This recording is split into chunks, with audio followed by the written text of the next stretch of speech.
Welcome to the Locked Room. Stories from the golden age of mystery and crime fiction.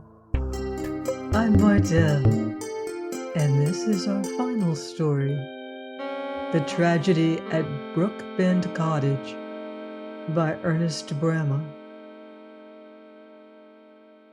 "Max," said Mr. Carlyle, when Parkinson had closed the door behind him, "this is Lieutenant Hollier, whom you consented to see." "To hear," corrected Carrados, smiling straight into the healthy and rather embarrassed face of the stranger before him. "Mr. Hollier knows of my disability." "Mr. Carlyle told me," said the young man, "but as a matter of fact, I had heard of you before, Mr. Carrados, from one of our men. It was in connection with the foundering of the Ivan Saratov." Carrados wagged his head in good-humored resignation. "And the owners were sworn to inviolable secrecy," he exclaimed. "Well, it is inevitable, I suppose. Not another scuttling case, Mr. Hollier?" "No, mine is a private matter," replied the lieutenant. "My sister, Mrs. Creek. But Mr. Carlyle would tell you better than I can. He knows all about it." "No, no, Carlyle is a professional. Let me have it in the rough, Mr. Hollier. My ears are my eyes, you know." "Very well, sir. I can tell you what there is to tell, right enough, but I feel that when all's said and done it must sound very little to another, although it seems important enough to me." "We have occasionally found trifles of significance ourselves," said Carrados encouragingly. "Don't let that deter you." This was the essence of Lieutenant Hollier's narrative.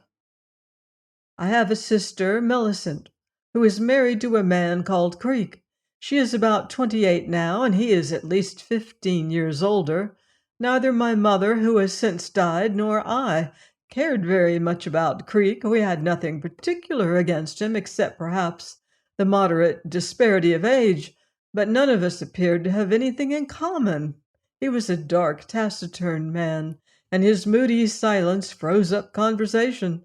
As a result, of course, we didn't see much of each other."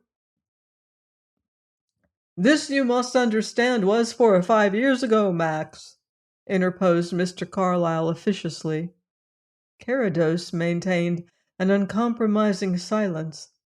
Mr. Carlyle blew his nose and contrived to impart a hurt significance into the operation. Then Lieutenant Hollier continued. "Millicent married Creek after a very short engagement. It was a frightfully subdued wedding, more like a funeral to me. The man professed to have no relations, and apparently he had scarcely any friends or business acquaintances. He was an agent for something or other, and had an office off Holborn. I suppose he made a living out of it then, although we knew practically nothing of his private affairs, but I gather that it has been going down since, and I suspect that for the past few years they've been getting along almost entirely on Millicent's little income." "You would like the particulars of that?" "Please," assented Carrados. "When our father died about 7 years ago, he left £3,000. It was invested in Canadian stock and brought in a little over 100 a year. By his will, my mother was to have the income of that for life, and on her death it was to pass to Millicent, subject to the payment of a lump sum of £500 to me. But my father privately suggested to me that if I should have no particular use for the money at the time, he would propose my letting Millicent have the income of it until I did want it, as she would not be particularly well off. You see, Mr. Carrados, a great deal more had been spent on my education and advancement than on her. I had my pay, and of course I could look out for myself better than a girl could." "Quite so," agreed Carrados. "Therefore, I did nothing about that," continued the lieutenant. 3 years ago I was over again, but I did not see much of them. They were living in lodgings. That was the only time since the marriage that I have seen them until last week. In the meanwhile, our mother had died and Millicent had been receiving her income. She wrote me several letters at the time. Otherwise, we did not correspond much, but about a year ago she sent me their new address, Brookbend Cottage, Mulling Common, a house that they had taken. When I got 2 months' leave, I invited myself there as a matter of course, fully expecting to stay most of my time with them. But I made an excuse to get away after a week. The place was dismal and unendurable. The whole life and atmosphere indescribably depressing. He looked around with an instinct of caution, leaned forward earnestly, and dropped his voice.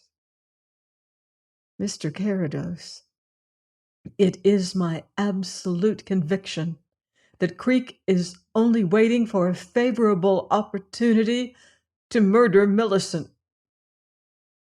Go on, said Carrados quietly. A week of the depressing surroundings of Brookbend Cottage would not alone convince you of that, Mr. Holier. I'm not so sure, declared Holier doubtfully. There was a feeling of suspicion and, before me, polite hatred that would have gone a good way towards it. All the same, there was something more definite. Millicent told me this the day after I went there. There is no doubt that a few months ago Creek deliberately planned to poison her with some weed killer. She told me the circumstances in a rather distressed moment, but afterwards she refused to speak of it again, even weakly denied it. And as a matter of fact, it was with the greatest difficulty that I could get her at any time to talk about her husband or his affairs. The gist of it was that she had the strongest suspicion that Creek doctored a bottle of stout, which he expected she would drink for her supper when she was alone. The weed killer, properly labeled but also in a beer bottle, was kept with other miscellaneous liquids in the same cupboard as the beer but on a high shelf. When he found that it had miscarried, he poured away the mixture, washed out the bottle, and put the dregs from another. There's no doubt in my mind that if he had come back and found Millicent dead or dying, he would have contrived it to appear that she had made a mistake in the dark and drunk some of the poison before she found out. Yes, assented Carrados, the open way, the safe way. You must understand that they live in a very small style, Mr. Carrados, and Millicent is almost entirely in the man's power. The only servant they have is a woman who comes in for a few hours every day. The house is lonely and secluded. Creek is sometimes away for days and nights at a time, and Millicent, either through pride or indifference, seems to have dropped off all her old friends, and to have made no others. He might poison her, bury the body in the garden, and be 1,000 miles away before anyone began even to inquire about her. Well, what am I to do, Mr. Carrados? He is less likely to try to poison than some other means now, pondered Carrados. That having failed, his wife will always be on her guard. He may know, or at least suspect, that others know. No, the common sense precaution would be for your sister to leave the man, Mr. Holier. She will not? No, admitted Holier, she will not. I at once urged that. The young man struggled with some hesitation for a moment, and then blurted out, The fact is, Mr. Carrados, I don't understand Millicent. She's not the girl she was. She hates Creek and treats him with a silent contempt that eats into their lives like acid, and yet she is so jealous of him that she will let nothing short of death part them. It is a horrible life they lead. I stood it for a week, and I must say, much as I dislike my brother-in-law, that he has something to put up with. If only he got into a passion like a man and killed her, it wouldn't be altogether incomprehensible. That does not concern us, said Carrados. In a game of this kind, one has to take sides, and we have taken ours. It remains for us to see that our side wins. You mentioned jealousy, Mr. Holier. Have you any idea whether Mrs. Creek has any real ground for it?" "I should have told you that," replied Lieutenant Holier. "I happened to strike up with a newspaper man whose office is in the same block as Creek's. When I mentioned the name, he grinned. 'Creek,' he said. 'Oh, he's the man with the romantic typist, isn't he?' 'Well, he's my brother-in-law,' I replied. 'What about the typist?' Then the chap shut up like a knife. 'No, no,' he said, 'I didn't know he was married. I don't want to get mixed up in anything of that sort. I only said he had a typist. Well, what of that? So have we. So has everyone.' There was nothing more to be got out of him, but the remark and the grin meant, 'Well, about as usual, Mr. Carrados.'" Carrados turned to his friend. "I suppose you know all about the typist by now, Louis." "We have had her under efficient observation, Max," replied Mr. Carlyle with severe dignity. "Is she unmarried?" "Yes, so far as ordinary repute goes, she is." "That is all that is essential for the moment. Mr. Holier opens up 3 excellent reasons why this man might wish to dispose of his wife. If we accept the suggestion of poisoning, though we have only a jealous woman's suspicion for it, we add to the wish the determination. Well, we will go forward on that. Have you got a photograph of Mr. Creek?" The lieutenant took out his pocketbook. "Mr. Carlyle asked me for one. Here's the best I could get." Carrados rang the bell. "This, Parkinson," he said when the man appeared, "is a photograph of Mr. What first name, by the way?" "Austin," put in Holier, who was following everything with a boyish mixture of excitement and subdued importance. "Of a Mr. Austin Creek. I may require you to recognize him." Parkinson glanced at the print and returned it to his master's hand. "May I inquire if it is a recent photograph of the gentleman, sir?" he asked. "About 6 years ago," said the lieutenant, taking in this new actor in the drama with frank curiosity. "But he is very little changed." "Thank you, sir. I will endeavor to remember Mr. Creek, sir." Lieutenant Holier stood up as Parkinson left the room. The interview seemed to be at an end. "Oh, there's one other matter," he remarked. "I'm afraid that I did rather an unfortunate thing while I was at Brookbend. It seemed to me that as all Millicent's money would probably pass into Creek's hands sooner or later, I might as well have my £500, if only to help her with afterwards. So I broached the subject and said I should like to have it now, as I had an opportunity for investing." "And you think?" "It may possibly influence Creek to act sooner than he otherwise might have done. He may have got possession of the principal even, and find it very awkward to replace it." "So much the better. If your sister is going to be murdered, it may as well be done next week as next year. So far as I am concerned, excuse my brutality, Mr. Holier, but this is simply a case to me, and I regard it strategically. Now, Mr. Carlyle's organization can look after Mrs. Creek for a few weeks, but it cannot look after her forever. By increasing the immediate risk, we diminish the permanent risk." "I see," agreed Holier. "I'm awfully uneasy, but I'm entirely in your hands." "Then we will give Mr. Creek every inducement and every opportunity to get to work. Where are you staying now?" "Just now with some friends at St. Albans." "That is too far." The inscrutable eyes retained their tranquil depth, but a new quality of quickening interest in the voice made Mr. Carlyle forget the weight and burden of his ruffled dignity. "Give me a few minutes, please. The cigarettes are behind you, Mr. Holier." The blind man walked to the window and seemed to look out over the cypress-shaded lawn. The lieutenant lit a cigarette and Mr. Carlyle picked up Punch. Then Carrados turned round again. "You're prepared to put your own arrangements aside?" he demanded of his visitor. "Certainly." "Very well. I want you to go down now straight from here to Brookbend Cottage. Tell your sister that your leave is unexpectedly cut short and that you sail tomorrow." "The Martian?" "No, no, the Martian doesn't sail. Look up the movements on your way there and pick out a boat that does. Say you are transferred, and that you expect to be away only 2 or 3 months, and that you really want the £500 by the time of your return.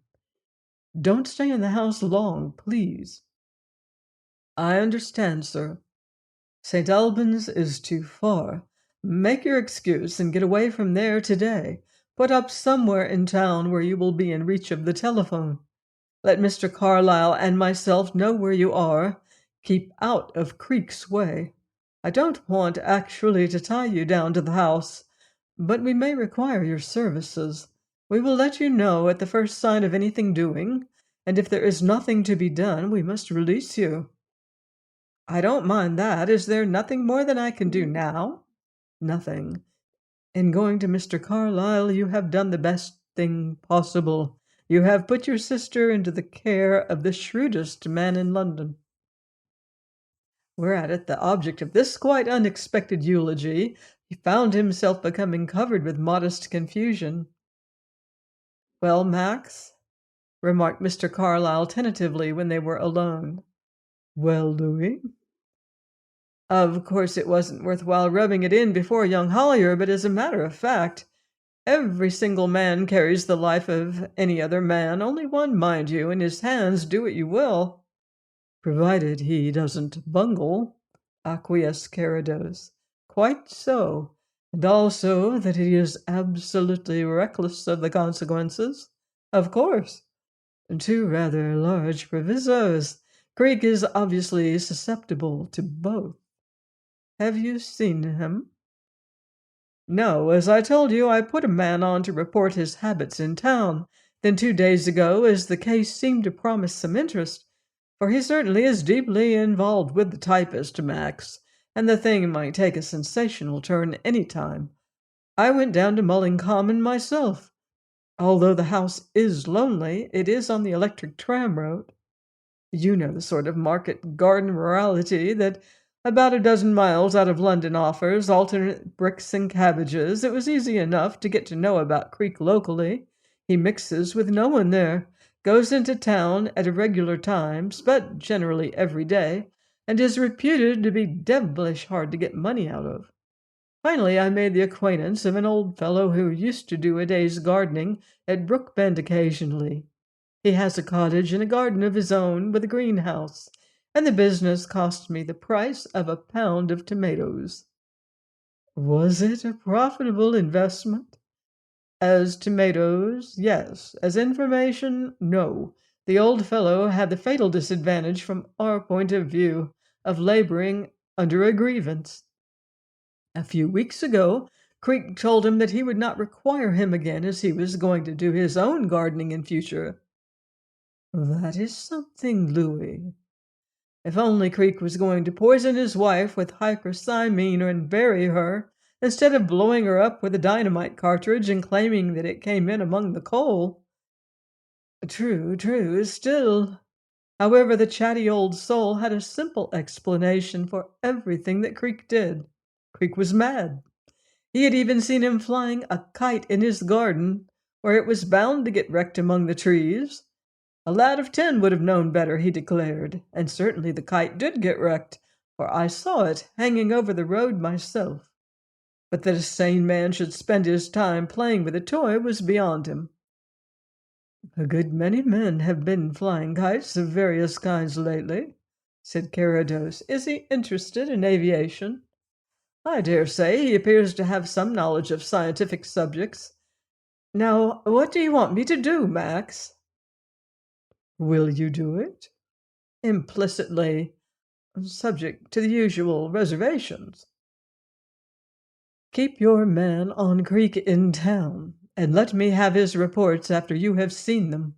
Lunch with me here now, Phone up to your office that you are detained on unpleasant business, and then give the deserving Parkinson an afternoon off by looking after me while we take a motor run round Mulling Common.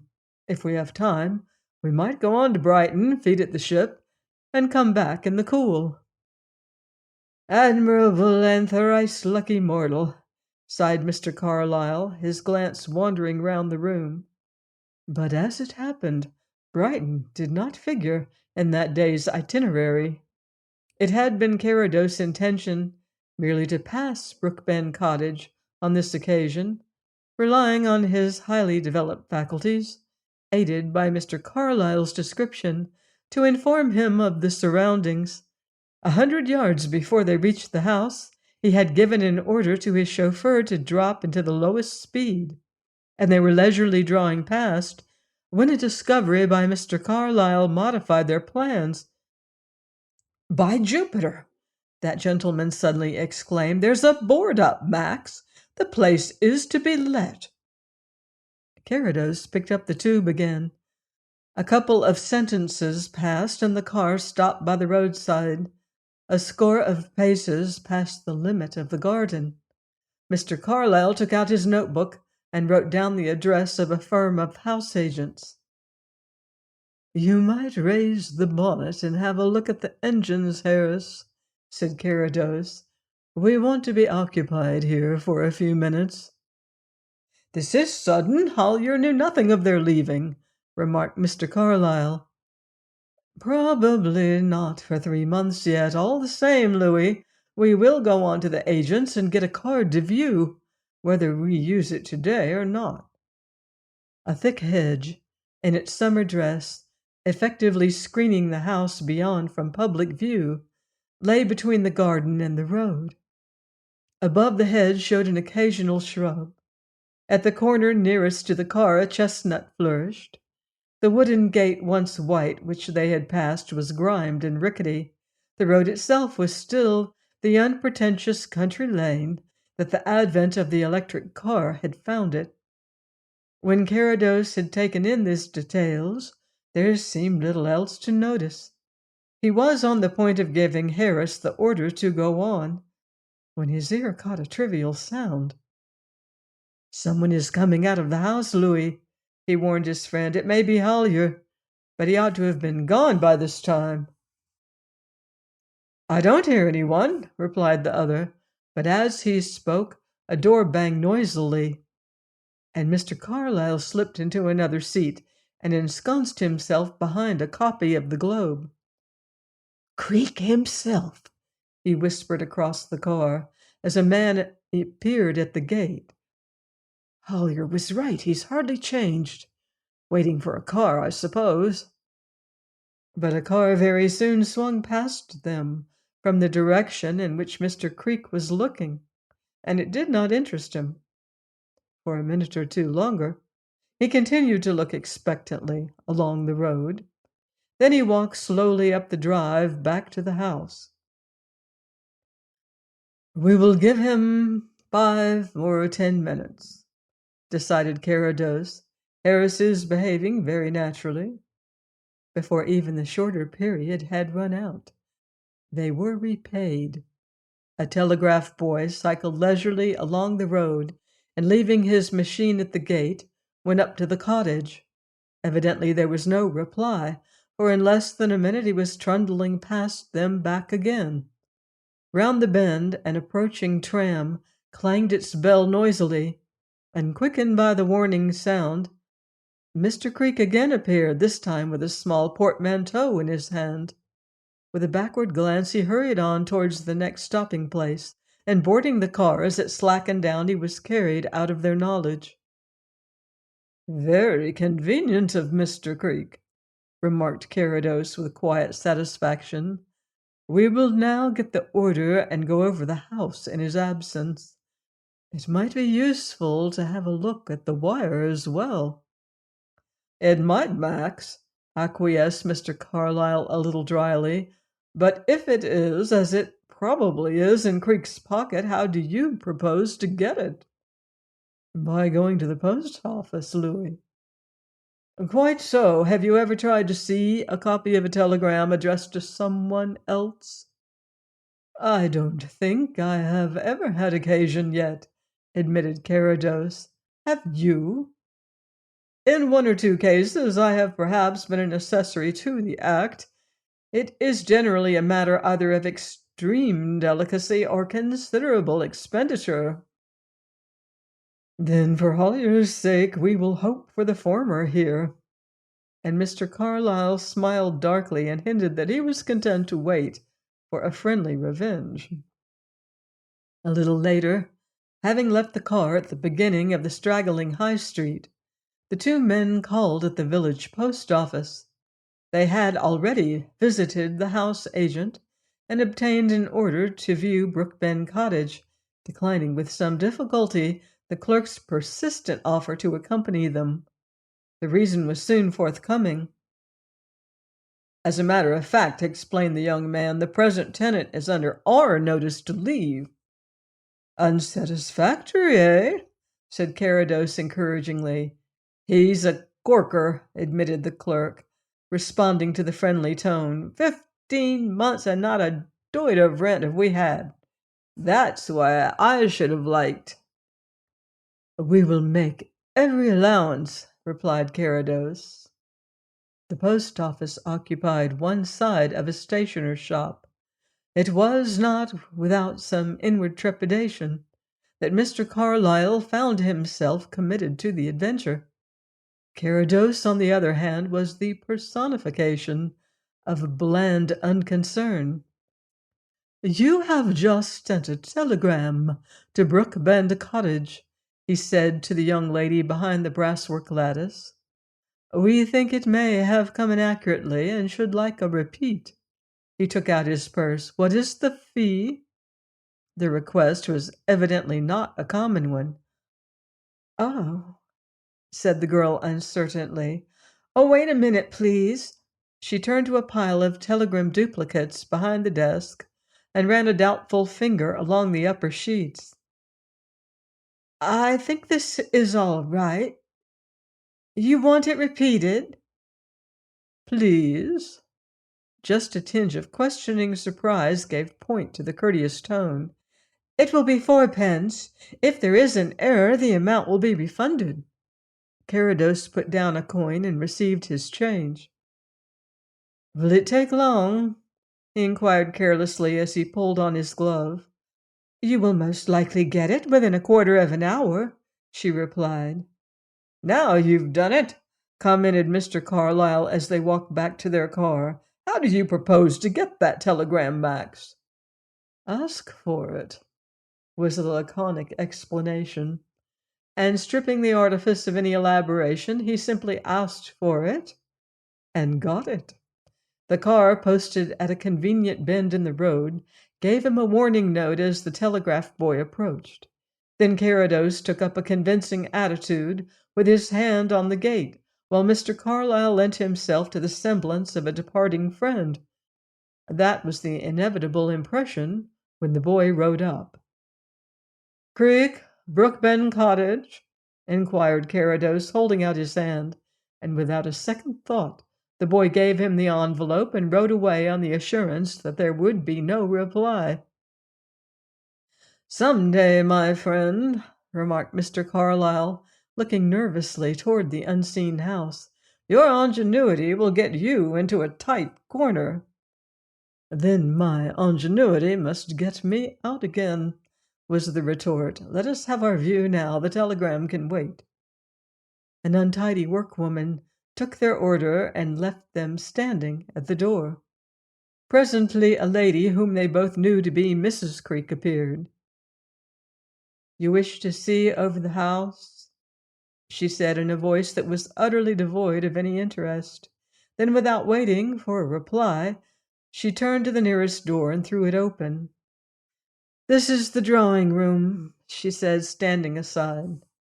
They walked into a sparsely furnished, damp-smelling room and made a pretense of looking round while Mrs. Creek remained silent and aloof.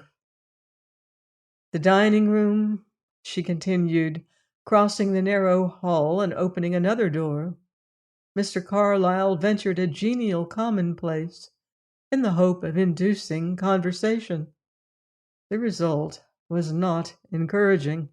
Doubtless they would have gone through the house under the same frigid guidance had not Carrados been at fault in a way that Mr. Carlyle had never known him fail before. In crossing the hall, he stumbled over a mat and almost fell. "Pardon my clumsiness," he said to the lady. "I am unfortunately quite blind.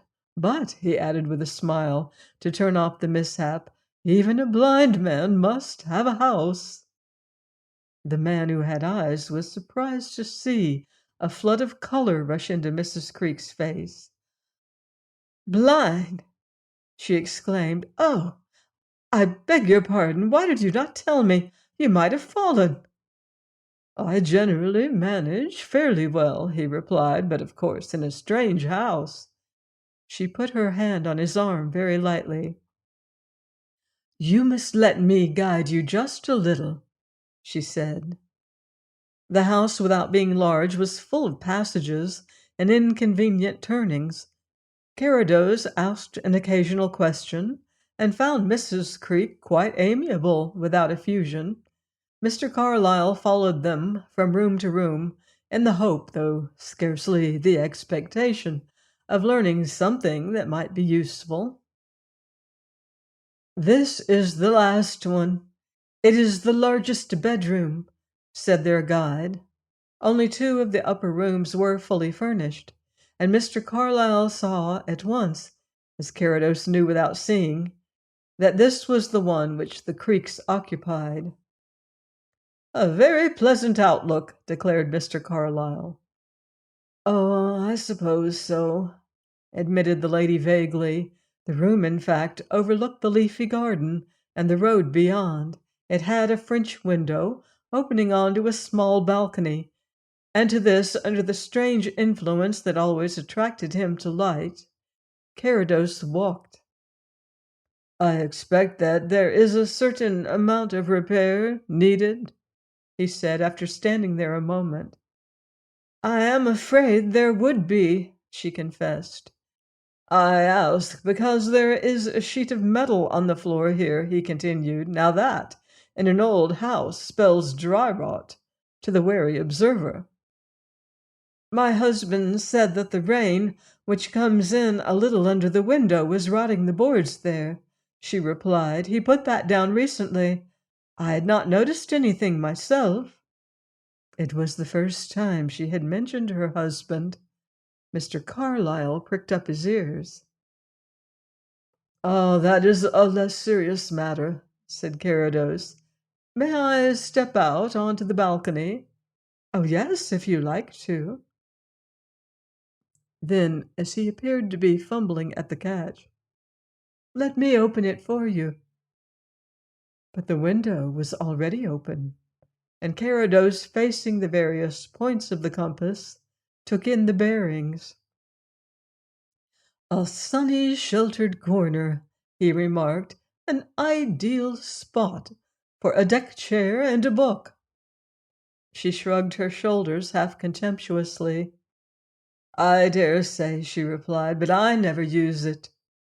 "Sometimes, surely," he persisted mildly. "It would be my favorite retreat, but then—" "I was going to say that I had never even been out on it, but that would not be quite true.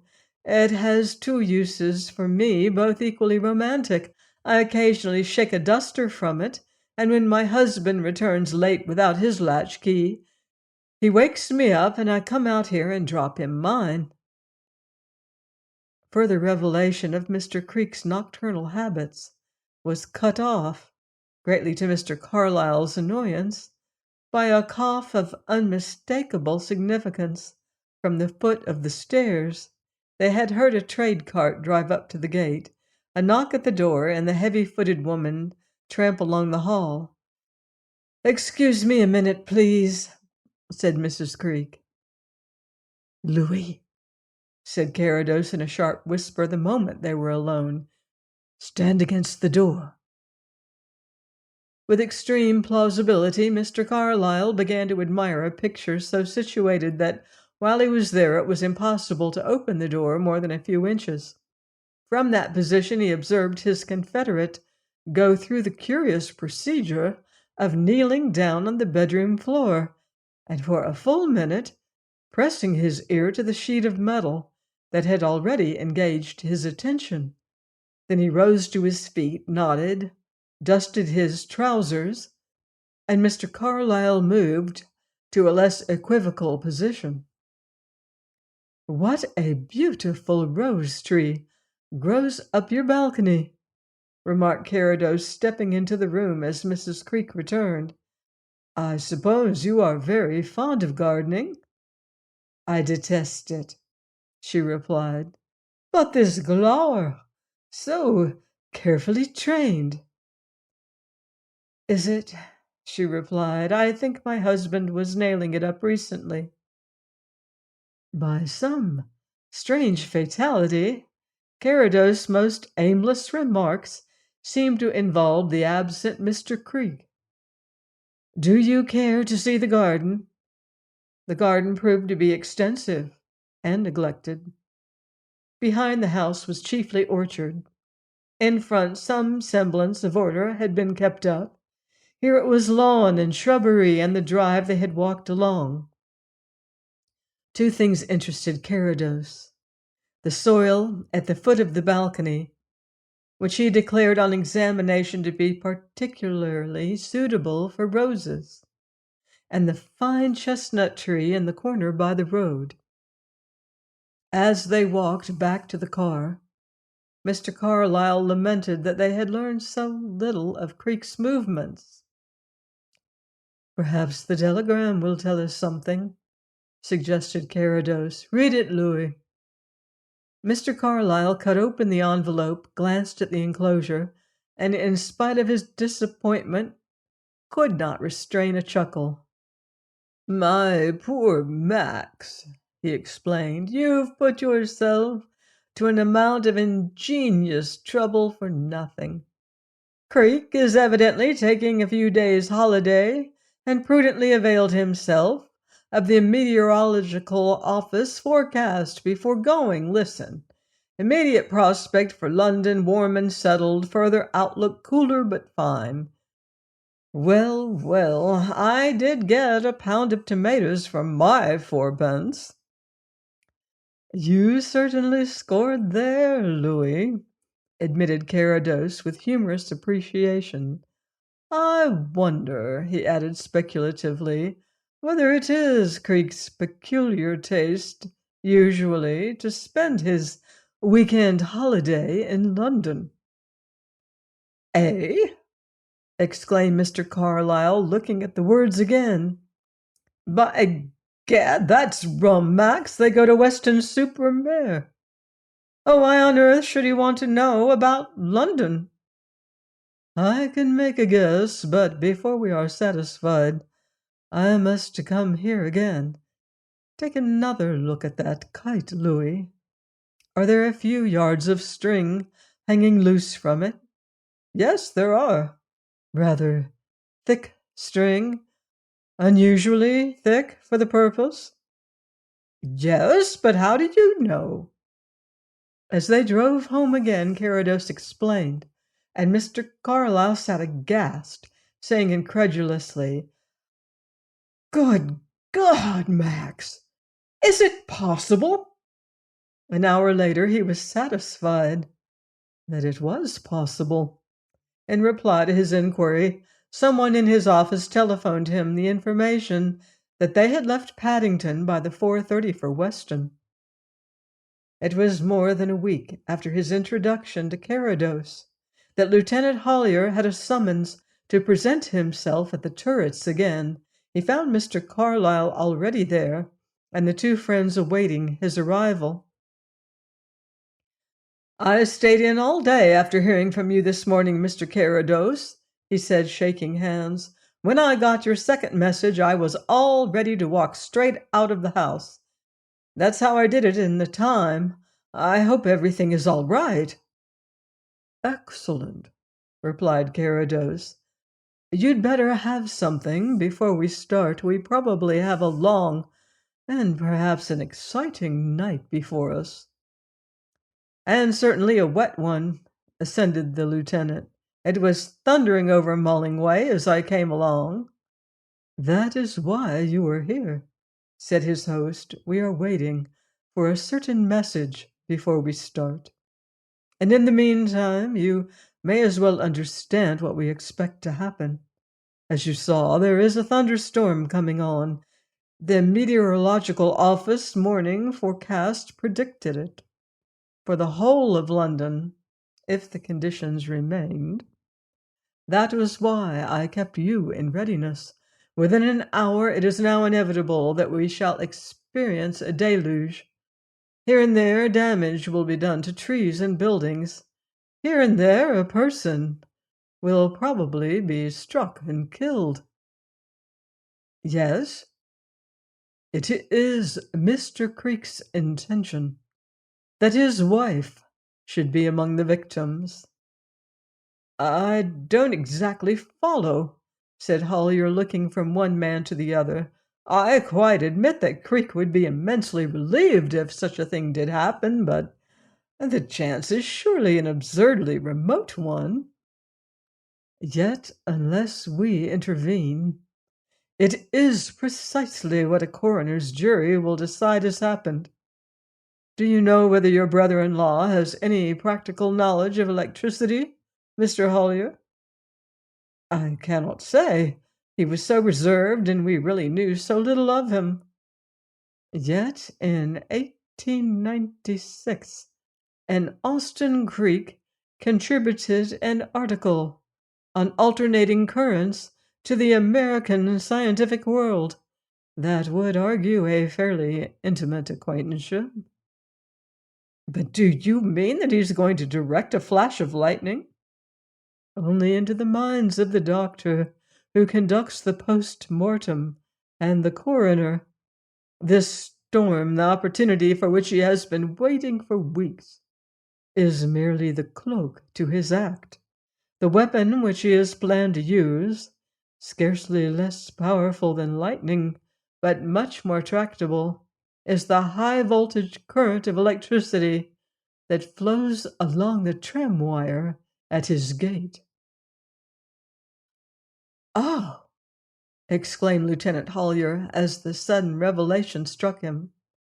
"Sometime between 11 o'clock tonight, about the hour when your sister goes to bed, and 1:30 in the morning, the time up to which you can rely on the current, Creake will throw a stone up at the balcony window. Most of his preparation has long been made. It only remains for him to connect up a short length to the window handle and a longer one at the other end to tap the live wire. That done, he will wake his wife in the way I have said, the moment she moves the catch of the window. And he has carefully filed its parts to ensure perfect contact.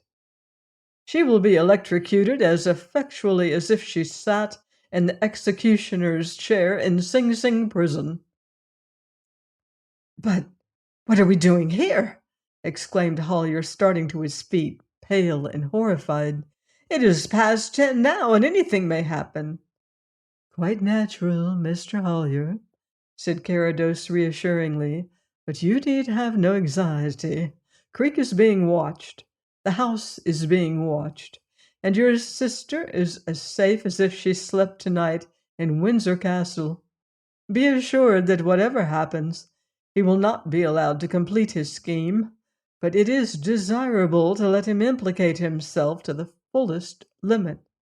Your brother-in-law, Mr. Holier, is a man with a peculiar capacity for taking pains." "He's a damned cold-blooded scoundrel!"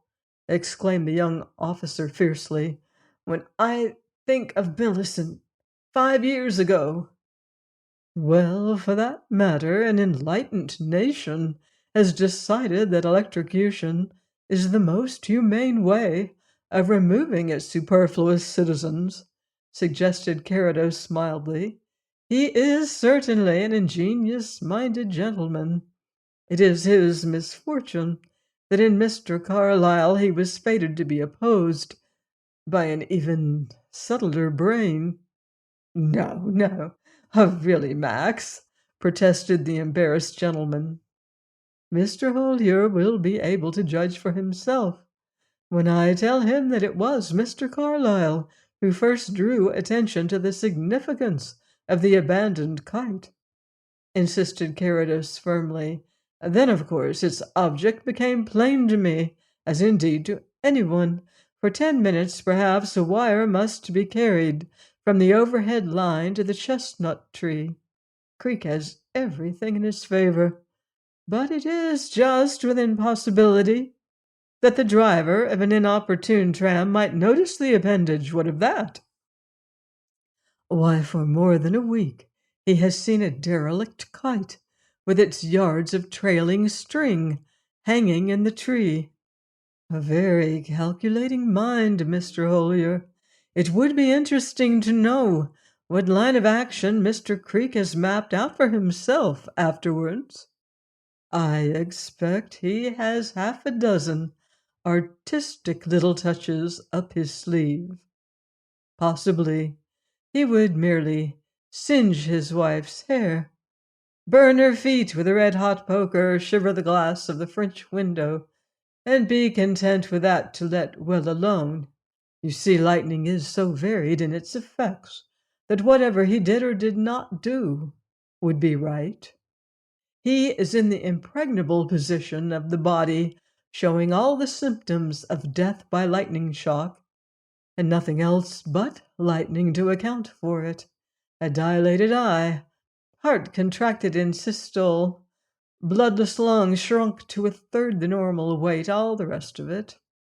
When he has removed a few outward traces of his work, Creek might quite safely discover his dead wife and rush off for the nearest doctor. Or he may have decided to arrange a convincing alibi and creep away, leaving the discovery to another. We shall never know. He will make no confession. I wish it was well over, admitted Holier. I'm not particularly jumpy, but this gives me a touch of the creeps. 3 more hours at the worst, Lieutenant, said Carrados cheerfully. Aha! Something is coming through now. He went to the telephone and received a message from one quarter, then made another connection and talked for a few minutes with someone else. Everything working smoothly, he remarked between times over his shoulder. Your sister has gone to bed, Mr. Holier. Then he turned to the house telephone and distributed his orders. So we, he concluded, must get up. By the time they were ready, a large closed motor car was waiting. The lieutenant thought he recognized Parkinson and the well-swathed form beside the driver, but there was no temptation to linger for a second on the steps. Already the stinging rain had lashed the drive into the semblance of a frothy estuary. All round the lightning jagged its course the incessant tremulous glow of more distant lightning, while the thunder only ceased its muttering to turn at close quarters and crackle viciously. One of the few things I regret missing, remarked Carrados tranquilly, but I hear a good deal of color in it. The car slushed its way down to the gate, lurched a little heavily across the dip into the road, and steadying as it came upon the straight, began to hum contentedly along the deserted highway. We're not going direct? Suddenly inquired Holier, after they had traveled perhaps half a dozen miles. The night was bewildering enough, but he had the sailor's gift for location. No, through Hunscott Green, and then by a field path to the orchard at the back, replied Carrados. Keep a sharp lookout for the man with the lantern about here, Harris, he called through the tube. "Something flashing just ahead, sir," came the reply, and the car slowed down and stopped. Carrados dropped the nearer window as a man in glistening waterproof stepped from the shelter of a lick gate and approached. "Inspector Beadle, sir," said the stranger, looking into the car. "Quite right, Inspector," said Carrados. "Get in." "I have a man with me, sir. We can find room for him as well. We're very wet." "So shall we all soon be." The lieutenant changed his seat, and the two burly forms took places side by side. In less than 5 minutes, the car stopped again, this time in a grassy country lane. "Now we have to face it," announced Carrados. "The inspector will show us the way." The car slid round and disappeared into the night, while Beadle led the party to a stile in the hedge. A couple of fields brought them to the Brookbend boundary. There a figure stood out of the black foliage, exchanged a few words with their guide, and piloted them along the shadows of the orchard to the back door of the house. "You will find a broken pane near the catch of the scullery window," said the blind man. "Right, sir," replied the inspector. "I have it. Now who goes through?" "Mr. Hollier will open the door for us. I'm afraid you must take off your boots and all wet things, Lieutenant. We cannot risk a single spot inside." They waited until the back door opened.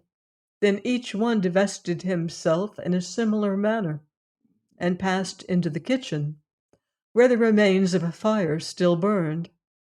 The man from the orchard gathered together the discarded garments and disappeared again. Carrados turned to the lieutenant. "A rather delicate job for you now, Mr. Hollier. I want you to go up to your sister, wake her and get her into another room, with as little fuss as possible. Tell her as much as you think fit, and let her understand that her very life depends on absolute stillness when she is alone. Don't be unduly hurried, but not a glimmer of light, please."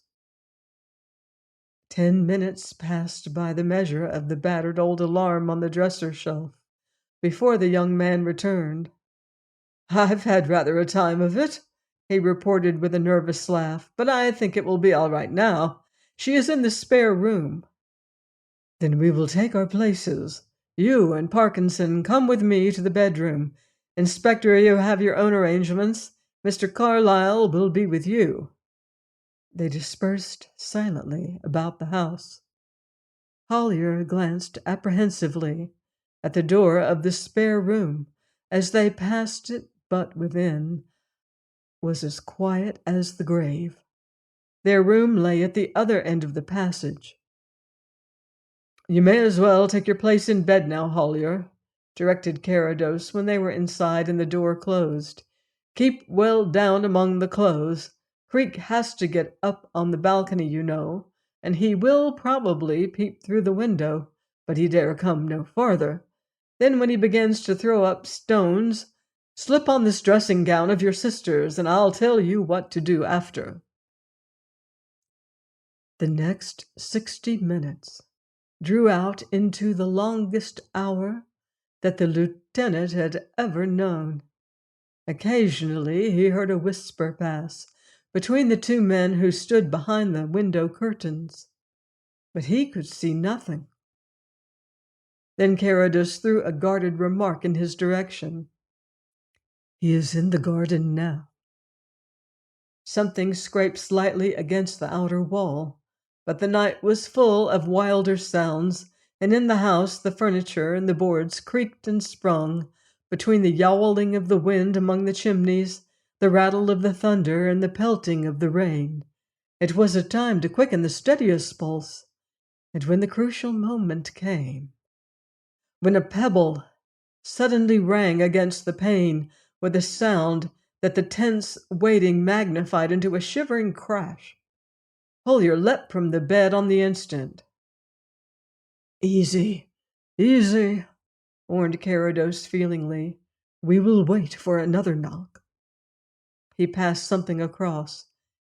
"Here is a rubber glove. I have cut the wire, but you had better put it on. Stand just for a moment at the window. Move the catch so that it can blow open a little, and drop immediately. Now!" Another stone had rattled against the glass. For Holier to go through his part was the work merely of seconds, and with a few touches, Carrados spread the dressing gown to more effective disguise about the extended form. But an unforeseen, and in the circumstances, rather horrible interval followed. For Creek, in accordance with some detail of his never-revealed plan, continued to shower missile after missile against the panes until even the unimpressionable Parkinson shivered. "The last act," whispered Carrados, a moment after the throwing had ceased. "He's gone round to the back. Keep as you are. We take cover now." He pressed behind the arras of an extemporized wardrobe, and the spirit of emptiness and desolation seemed once more to reign over the lonely house. From half a dozen places of concealment, ears were straining to catch the first guiding sound. He moved very stealthily, burdened perhaps by some strange scruple in the presence of the tragedy that he had not feared to contrive, paused for a moment at the bedroom door, then opened it very quietly, and in the fickle light read the consummation of his hopes. "At last!" they heard the sharp whisper drawn from his relief. "At last!" He took another step, and two shadows seemed to fall upon him from behind, one on either side. With primitive instinct, a cry of terror and surprise escaped him as he made a desperate movement to wrench himself free, and for a short second he almost succeeded in dragging one hand into a pocket. Then his wrists slowly came together, and the handcuffs closed. "I'm Inspector Beadle," said the man on his right side. "You are charged with the attempted murder of your wife, Millicent Creek."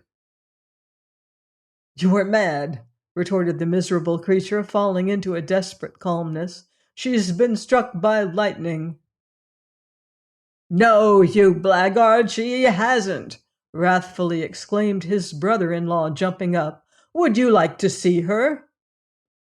"I also have to warn you," continued the inspector impassively, "that anything you say may be used in evidence against you." A startled cry from the farther end of the passage arrested their attention. "Mr. Carrados!" called Holier. "Oh, come at once!" At the open door of the other bedroom stood the lieutenant, his eyes still turned towards something in the room beyond, a little empty bottle in his hand.